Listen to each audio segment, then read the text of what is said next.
तव्हांजी ॻाल्हियुनि मां त इहो थो लॻे त तव्हांखे असाइनमेंट मिली आहे ऐं तव्हां हरू भरू इहो तासिर ॾियो त मां सुल्तान खे सपोर्ट थो कयां, पर इहो कीअं थो थी सघे त हिकु ॾोहारी हिकु ड्रग डीलर खे मां सपोर्ट कयां ऐं उन सां गॾु मफ़ामती पॉलिसी हलां। 18 सेप्टेम्बर जी राति जो समन किनारे इब्राहिम हैदरी पासे हिकु बिज़नेसमैन जो एनकाउंटर कयो वियो हो, जंहिंमें मशहूरु बिज़नेसमैन दाइम करीम खे तव्हां मारियो। ॿुधण में आयो त हू 3 हफ़्ता अॻु तव्हांजी यूनिट में गिरफ़्तार हुयो। तूं त का फिल्म जी स्टोरी ॿुधाए रहियो मज़र, तोखे साफ़ ई थियण बदिरां कंहिं फिल्म जो राइटर हुजणु घुरिजे।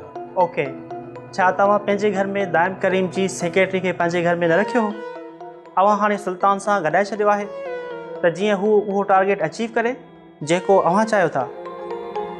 मां वरी बि इहो चवंदुसि त इहा का हॉलीवुड जी फिल्मी स्टोरी आहे ऐं असांजे मुल्क में ईअं ड्रामाई अंदाज़ में कमु न आहे थींदो। ओके, गुज़िरियल ॾींहुं अव्हां जी भेण मिस मारिया जूं सर्विसिस अव्हां पंहिंजे यूनिट जे लाइ हासिलु कयूं आहिनि ऐं अव्हां खे जॉइन कयो आहे।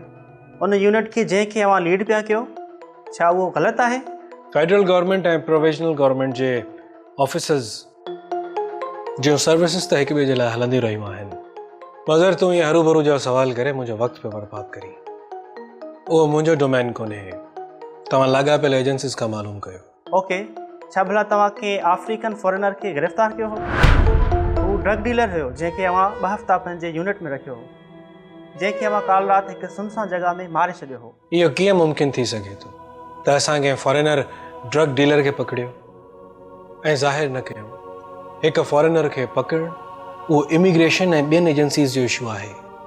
पुलिस हुन में उन वक़्तु ईंदी जॾहिं उहो पुलिस ॾांहुं मोकिलियो वेंदो। इहो जस्ट डिक्टेशन जो इशू आहे। हिन जो मतिलबु त अव्हां अॼुकल्ह कुझु बि न पिया कयो? हिन वक़्तु तव्हांजी पोस्टिंग सेक्रेटरीएट में रखी वई आहे। अव्हां मथां हमिलो थियो ऐं अव्हां अस्पताल में रहिया हुयो। उहो सभु छा थो ॿुधाए जमाल साहब? मूंखे सिर्फ़ु इहो ॿुधायो त तव्हांजो असुलु मक़सदु छा आहे, जंहिंजो मां सिधो सिधो तव्हांखे जवाबु ॾियां। जमाल साहब, छा तव्हां सुल्तान जी सपोर्ट कयो पिया? छा तव्हांखे इहा असाइनमेंट सौराब ख़ान ॾिनी?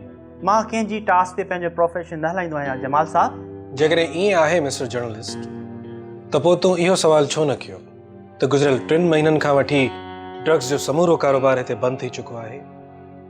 समुंड वसीले थींदड़ स्मगलिंग ते बि कंट्रोल थियो आहे ऐं क्यामाड़ीअ जूं बाज़ारूं हाणे स्मगलिंग थियल शयुनि खां आजूं थी वियूं आहिनि। तूं इहो सवाल छो कोन कयो त माफ़िया ऐं गैंगवार ते कानून चढ़ाई करे खेसि ख़तमु करे छॾियो आहे? मां उहो लिखंदो आहियां जंहिंजी निशानदेही आम माण्हू कंदो आहे। तूं आम माण्हू जी निशानदेही ते लिख ऐं मां उन ई आम माण्हू जी बहितर हिफ़ाज़त लाइ कमु कयो। ठीकु आहे जमाल साहब, वरी महिरबानी, तव्हां टाइम ॾिनो, लेकिन मुंहिंजी स्टोरी ते राय ज़रूरु ॾिजो।